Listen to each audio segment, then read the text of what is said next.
What's going on, everybody? Welcome to Delay a Game. I'm your host, Matt Mills.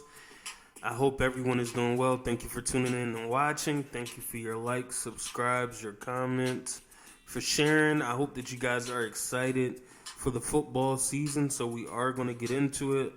We're going to cover a little bit of local news. We're going to touch on fantasy, and we're going to talk about one of the Eagles' most recent trades.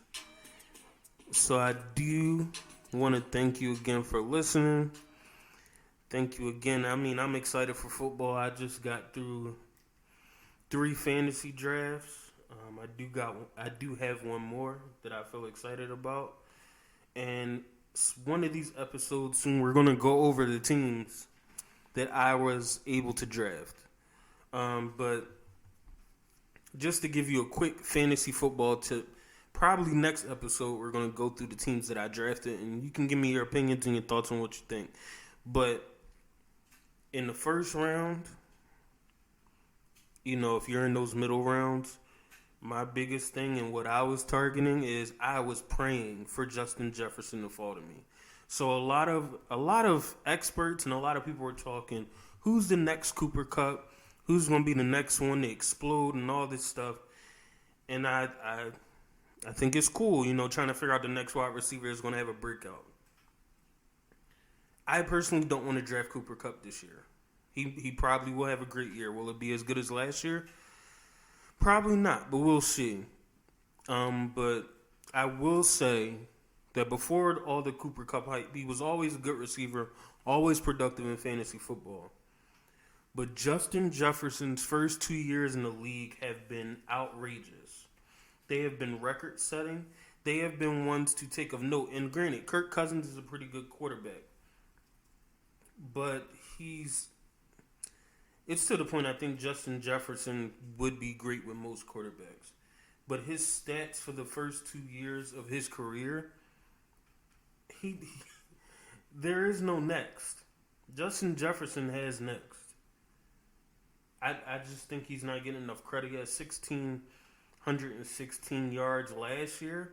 And in his first year, came with 1,400 yards and 7 touchdowns. Last year, he had 10 touchdowns. Both of those seasons, he had over 100 receptions. Well, the first season, he was close. He had 88. And then when he did break 100 receptions, he increased in yards and touchdowns. To me, you don't have to look any further than Justin Jefferson. You want to know who the next Cooper Kupp is for fantasy football? Let me help you out. I don't want the next Cooper Kupp. I want the current Justin Jefferson. To the point that I was at the 5th pick and was hoping someone 4 spots ahead of me drafted weird, so Justin Jefferson would be on my team. I think Justin Jefferson will be the highest scoring wide receiver and will make a case to be the highest scoring player in fantasy football. That's my opinion on Justin Jefferson. Now, if you're looking for a steal at the wide receiver position, I have to go with Mike Williams. I think Mike Williams will be a big steal. I have heard talk about Courtland Sutton, and I think with the new quarterback and Russell Wilson, there's a chance that might happen. We might see a Courtland Sutton breakout, but we've seen what Mike Williams can do in that Chargers offense. There was a stretch where I believe he was top 4 in fantasy football, and that kind of changes as the season went on. But I think in that offense with Justin Herbert, Mike Williams will break out this year. And for his draft cost, it's worthwhile. He's going in like the 4th round, sometimes the 5th. I think he fell to me in the 5th. So to possibly get a breakout wide receiver 1 in the 5th round, you can't go wrong with. Just to kind of slightly get into my fantasy team, I was able to get Justin Jefferson and get Mike Williams as my wide receiver too. So if you're not in a position to get Justin Jefferson, I personally would look for Mike Williams. And if you do need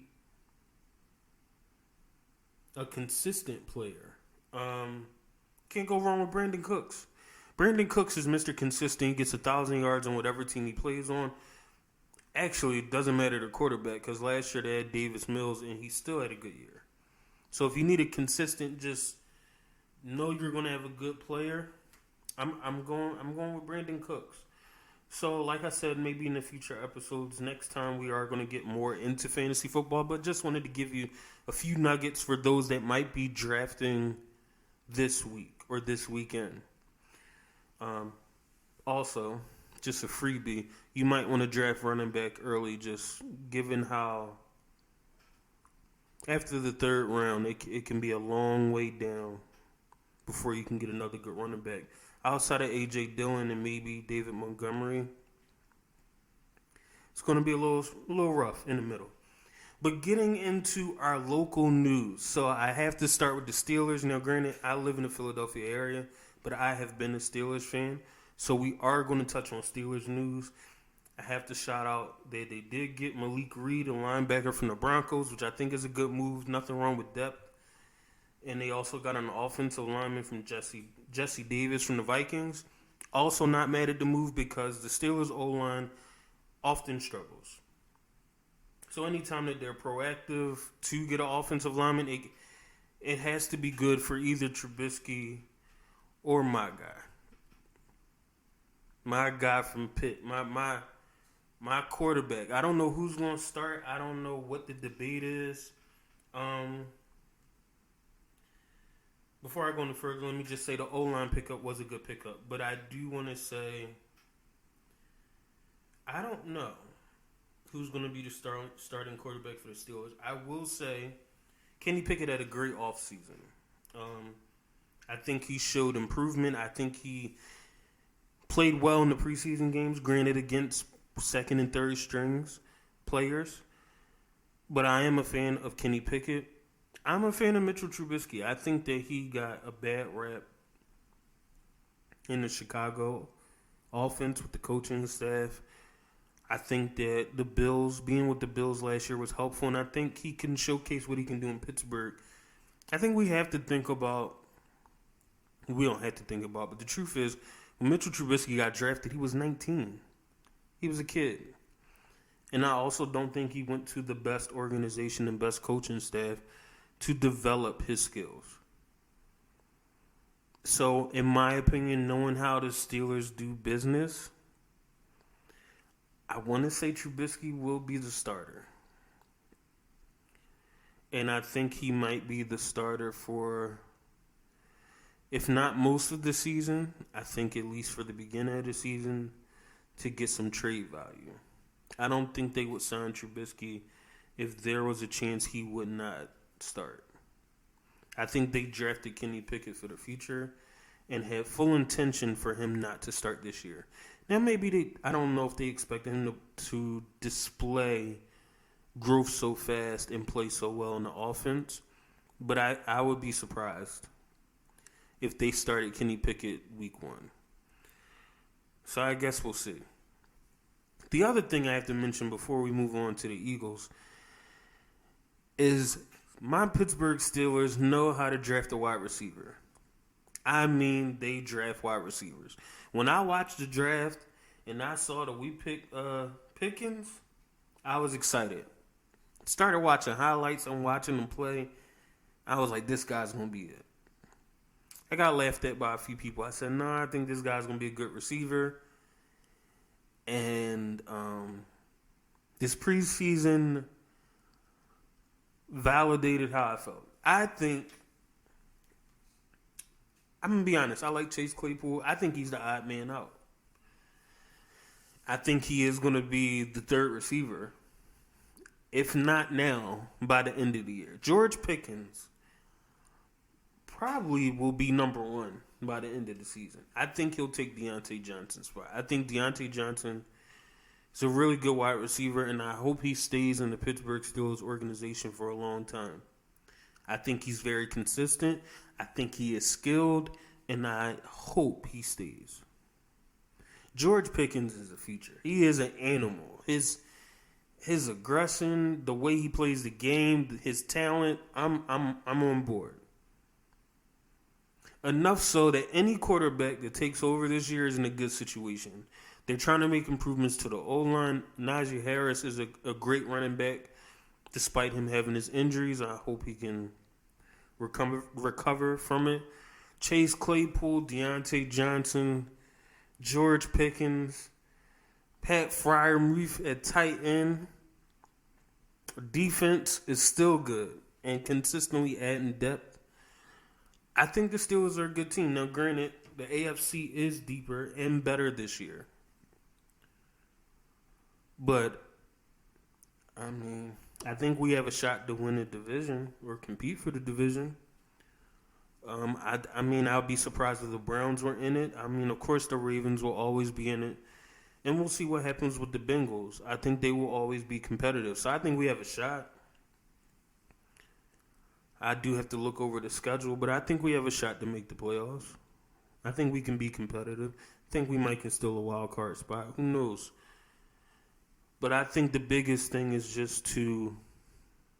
I think we have some. I think we're underestimated in the league in reference to the talent that we have on our team, and if they play up to what they can play to. I like my Steelers this year. So, we did touch on that local news. Let's get to the Eagles. We're going to touch on them briefly. One of the moves that I do want to talk about is the trade for Chauncey Gardner-Johnson. I think it's a nice depth pick. Can't go wrong with that. Pretty good corner. I've seen him play a little bit in New Orleans, so I don't have any issues with it. I think this might be the most active Eagles offseason I've witnessed.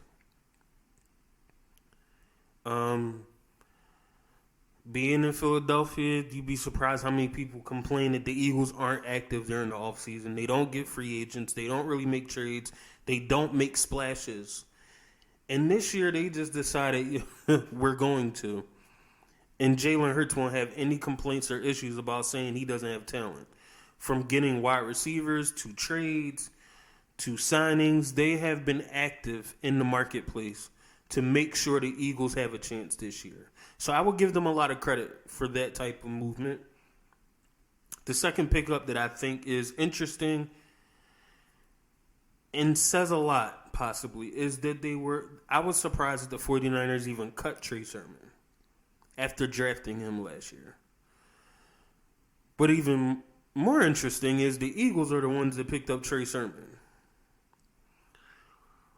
And the reason this is interesting is because right after I read an article, I kind of try to keep my ear to the street on news, but the coach said that Miles Sanders doesn't have a timetable for his return. So who knows how long he's going to be out. He said that he's recovering well, but there's no timetable on him coming back, which I was glad to know before I did my draft. But so within the same day, Trey Sermon is on the Eagles. I think Trey Sermon is a pretty good running back, but that might express some concern on when Miles Sanders is coming back. To make that, it could have just been the notion of Trey Sermon's too talented for us to pass up and probably won't cost us that much. That's a fair business decision.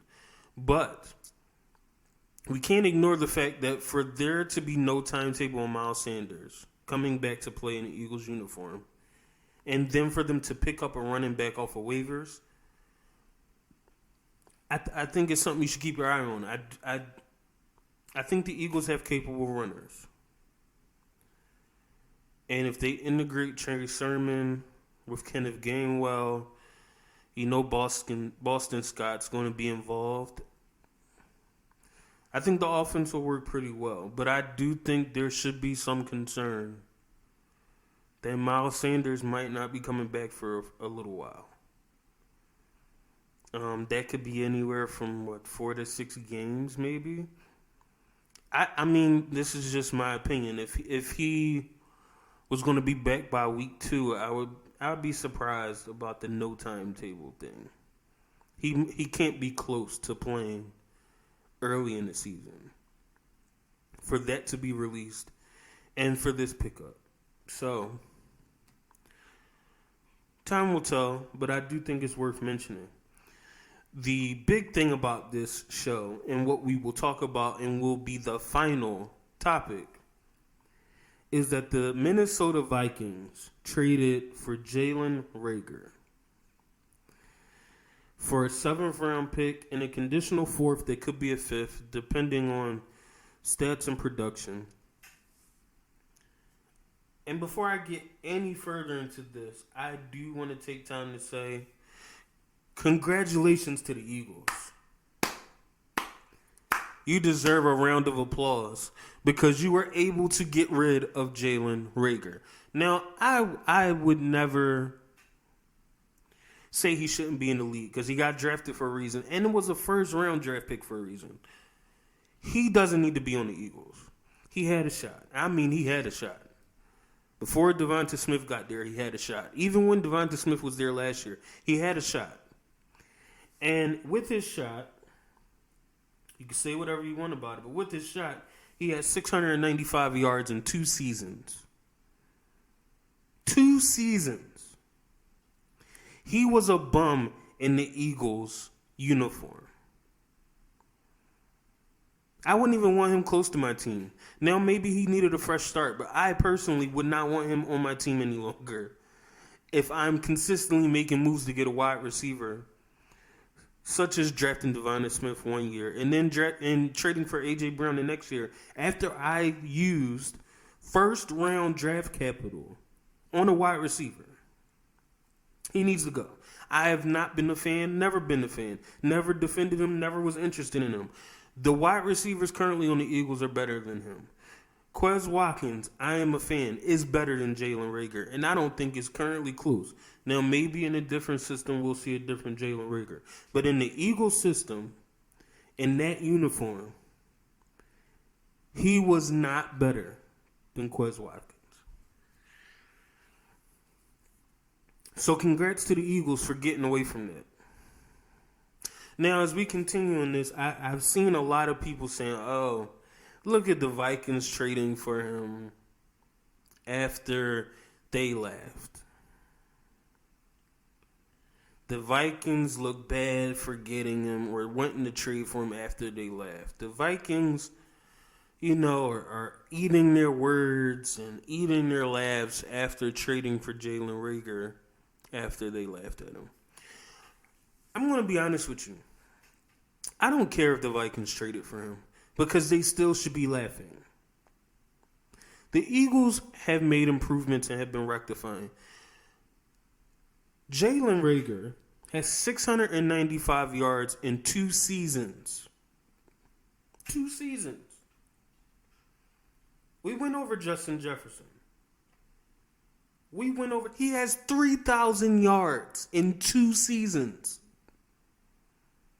The man has 17 touchdowns. I think Jalen Reagor had 3 in 2 seasons. The Vikings could laugh about this for the rest of Justin Jefferson's career and can laugh about it beyond that. The Eagles drafted Jalen Reagor 1 spot ahead of Justin Jefferson. So the Eagles fans and experts can say, oh, the Vikings look bad. No, they don't. They still have Justin Jefferson. They still have arguably the best wide receiver in the league and definitely the best young receiver in the league. They can still laugh. If anything, they had an opportunity to get a first-round value. Now, granted, he has not played like it, but they got a first-round valued wide receiver for a 7th-round pick and possibly a 4th. Whatever they get, if Jalen Reagor lives up to half his potential, they still got value out of him. And I'm sure he still will be their 4th best wide receiver on the team because currently I'm not placing him on a depth chart higher than KJ Osborne. So I think it's a win-win personally. I don't think the Vikings look bad at all. They got wide receiver depth, and the Eagles got him out the locker room. I think sometimes when you're trying to create a new culture and you're trying to cultivate a winning attitude and you're trying to create some momentum, sometimes you got to get the old stuff out. You got to get the old baggage out. And I hate to refer to them as baggage, but you sometimes you both need a fresh start. Jalen Reagor needed a fresh start, and the Eagles needed a fresh start. They needed to get away from that contract. They needed to get away from him. It just wasn't working out. And with the talent they have been adding this year, the Eagles are trying to do something this year. The Eagles have been proactive in building a quality team, and if they are going to go anywhere, it's on the shoulders of Jalen Hurts. And I think Jalen Hurts has been making progress on a yearly basis, and I think he has had a good offseason. So we will see what happens. If we're going to be honest, they should win a division. I think Dallas will be good and competitive. The Eagles are a better team. So they should win the division. The Eagles do need to go further than that for this to be successful. To me, they need to at least make it to the championship game. I think for management to be content to move forward with Jalen Hurts, either go to the championship game or the conference game that he loses in, he has to have a great performance. It simply has to be that it was one of those great games like we saw last year with the Chiefs and Bills, where at the end of the day, Josh Allen played his heart out and so did Patrick Mahomes, and the best team just won. They cannot lose because of Jalen Hurts. And because there's a chance he might not have a job with the Eagles next year. But I did have to talk about the Jalen Reagor trade because I think it's a great move for the Eagles.